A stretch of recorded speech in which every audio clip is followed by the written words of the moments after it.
வாழ்த்துக்கள் தான். நோட் என்ற பேரில் வந்து கிரேட்டஸ்ட் ஆஃப் ஆல் டைம்ஸ் ஆமா. அப்படின்னு விஜயை சொல்கிறீங்க.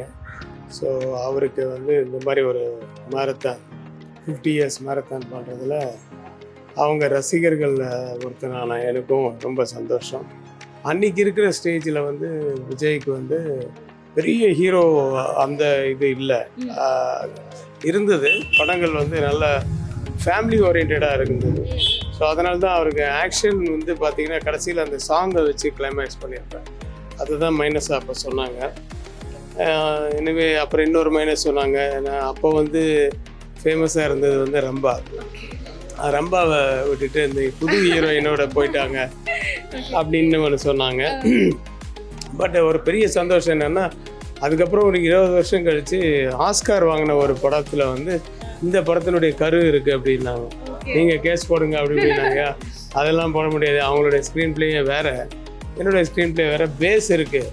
அதாவது ஒரு லவ்வுக்காக வந்து ஒரு வீட்டுக்குள்ளே போய் தனித்தனியாக ஒருத்தர் வந்து வேறு மாதிரிலாம் ஆக்ட் பண்ணி அந்த லவ்வை சேர்த்து வைக்கிறதுக்கு பாடுபடுறாங்க. ஒரு ஃபேமிலியே சேர்ந்து ஃபாரினில் இருந்த ஃபேமிலி அப்படின்ட்டு ஒரு கரு இருக்கு இல்லையா, அந்த கரு இருக்கு தவிர அதுக்காக நம்ம வந்து அதெல்லாம் வந்து ஃபைட் பண்ண முடியாதுன்னு சொன்னேன்.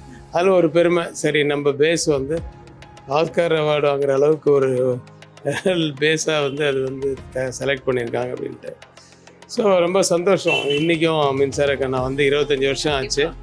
இன்றைக்கும் வந்து அதை வந்து கொண்டாடுறாங்க, அதை வந்து படம் பார்க்குறாங்க, அதை வந்து உங்களுடைய மேரத்தானில் கலந்துட்டுருக்கு, ஆடியன்ஸும் பார்த்து ரசிக்கிறாங்க அப்படின்றது எனக்கு ஒரு சந்தோஷம். நீங்க தான் சொல்றீங்க இந்த மாதிரி அப்போ இதெல்லாம் இந்த மாதிரி கருத்துக்கள்லாம் சொன்னாங்க. பட் எங்களுக்கு இப்போ வரைக்கும் அதில் இருக்கிற சாங்ஸ் ஆகட்டும், அந்த பிளேலிஸ்ட்லாம் சார் எங்களுக்கு இப்போ வரைக்கும் அது ஒரு அந்த லைன்ஸ் எல்லாமே ஆயிடுச்சு இல்லையா? அந்த லைன்ஸ் எல்லாம் இன்னுமே சோஷியல் மீடியா ட்ரெண்ட் ஆகிக்கிட்டே தான் இருக்கு.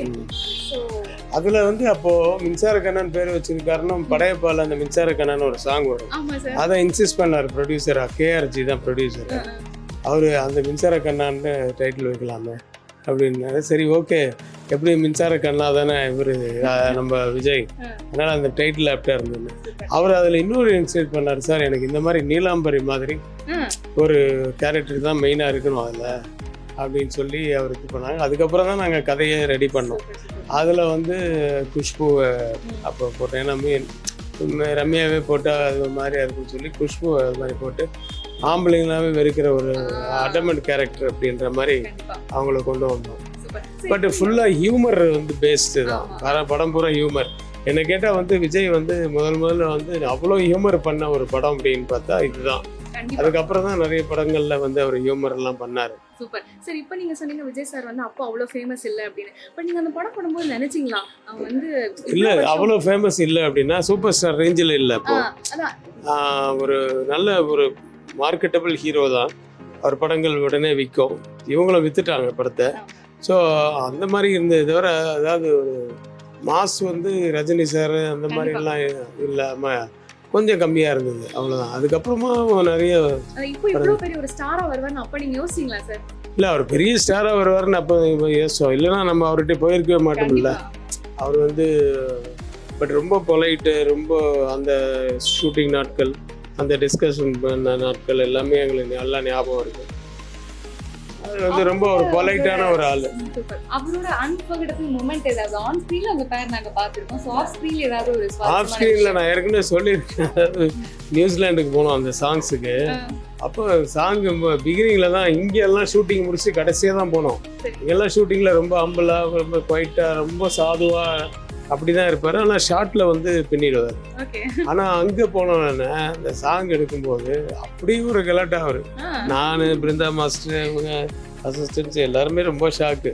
ரொம்ப ஜாலியாக, ஏன்னா நாடு விட்டு நாடு வந்திருக்கோம் அப்படின்றது. அப்போ ஆமாம் 2 சாங் எடுத்தோம்னு நினைக்கிறேன். அப்புறம் அந்த 2 சாங்குமே ஃபாரினில் தான் எடுத்தோம்.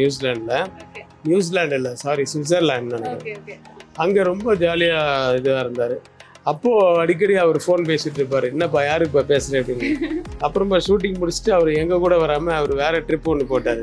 என்ன பண்ணால் அப்போ லண்டன் போகிறேன் சார் அப்படின்னா. ஸோ அப்போ அவர் லவ்வில் இருந்தார். இந்த லவ்னா இப்போ அவங்க ஒய்ஃப் இருக்காங்க இல்லையா, அவங்க வீடு அப்போ லண்டன் நினைக்கிறேன். ஸோ அங்கேருந்து அப்படியே லண்டன் போயிட்டு அந்த உட்பி எல்லாம் பார்த்துட்டு வந்தார். அதுக்கப்புறம் தான் கல்யாணம் ஆச்சு. சூப்பர். நிறைய எங்களுக்கு தெரியாத ஒரு எக்ஸ்க்ளூசிவான சூப்பரான மேட்டரை ஷேர் பண்ணிட்டீங்க. விஜய் சார் கிட்ட உங்களுக்கு ரொம்ப பிடிச்ச குவாலிட்டினா எது சொல்வீங்க சார்? ஏன்னா ரீசெண்டா ஒரு விஷயம் நாங்க கேள்விப்பட்டோம். நீங்க ப்ரொடியூஸ் பண்ணி விக்ரமன் சாரோட பையன் நடிக்கிற ஹிட்லிஸ்ட் படத்துக்கு வந்து பர்சனலா வந்து டீமை விஷ் பண்ணி அதுக்கு ஒரு ஸ்பெஷலா ஒரு ப்ரொமோஷன் மாதிரி பண்ணியிருந்தாரு. இவ்வளவு பெரிய ஸ்டாரா இருக்காரு, அவரோட பிஸி ஸ்கெடியூலையும் வந்து இந்த மாதிரி பண்றாரு அப்படின்றது ஒரு நல்ல குவாலிட்டி. ஸோ உங்களுக்கு அவரை பிடிச்ச குவாலிட்டி என்ன சார்? இல்லை அதுதான், அது வந்து இது வந்து நம்ம கேட்டதுக்கு அப்புறமா அவங்க வந்து அதை அக்செப்ட் பண்ணது ஒன்று. ஏன் ரொம்ப ஹம்பிளாக இருப்பார் இல்லையா, அதுதான் அவருடைய பெரிய பெரிய குவாலிட்டி. அதாவது ரஜினி சார் வந்து எப்படி வெளி உலகத்துக்கு வந்து உருவத்தில் வந்து வேற மாதிரியும் உள்ள ஸ்க்ரீனில் வந்து வேற மாதிரி இருப்பாரோ, அதே மாதிரி விஜய் வந்து வெளி உலகத்துக்கு வந்து ரொம்ப ஹம்பிளாக இருப்பார். ஆனால் ஸ்க்ரீனில் வரும்போது ஸ்பார்க் வெரி ஃபயராக இருப்பார். கண்டிப்பா. உங்களுக்கு விஜய் சாரோட கெரியர்ல பிடிச்ச படம் ஏதாவது ஒன்று இருக்கா சார்? நிறைய படங்கள் இருக்கு. விக்ரமன் சார் பண்ண படத்துலேருந்து நிறைய படங்கள், என்னோட படங்கள்லாம் வந்து அவருடைய படங்கள்லாம் நான் நிறைய பார்த்துருக்கேன். அதில் கத்தி எனக்கு துப்பாக்கி எனக்கு ரொம்ப பிடிச்ச படம்.